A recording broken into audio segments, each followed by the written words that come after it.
অপেক্ষাটা প্রায় ৬ মাসের, এর মাঝে কত কিছুই না পোহাতে হয়েছে সাকিব আল হাসানকে। অবশেষে ২২ গজে মিস্টার ৭৫। তবে ২ বছর পর পিএসএল এ প্রত্যাবর্তনের দিনে বড্ড মলিন সাবেক বিশ্বসেরা অলরাউন্ডার। তারপরও দল ঠিকই জায়গা করে নিয়েছে প্লে অফে।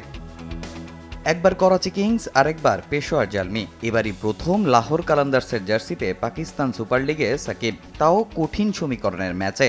যদিও বৃষ্টির কারণে সাকিবকে দেখতে ভক্তদের অপেক্ষা করতে হয়েছে দীর্ঘক্ষণ। বৃষ্টিবিঘ্নিত ম্যাচ নেমে আসে ১৩ ওভারে। তবে ৬ নম্বরে ব্যাটিংয়ে নেমে প্রথম বলেই স্বপ্নভঙ্গ লাখো সাকিব ভক্তের। এমন আউটে হতাশ হয়েছেন সাকিব নিজেও। ক্ষোভটা যেন মাঠেই ঝাড়তে চেয়েছিলেন মিস্টার ৭৫, তবে নিয়ন্ত্রণ করেছেন নিজের রাগ। সাকিব আউট হলেও ফখর জামানের ৬০ রানের উপর ভর করে ১৩ ওভারে ১৪৯ রানের সংগ্রহ পায় শাহিন আফ্রিদির লাহোর কালান্দার্স।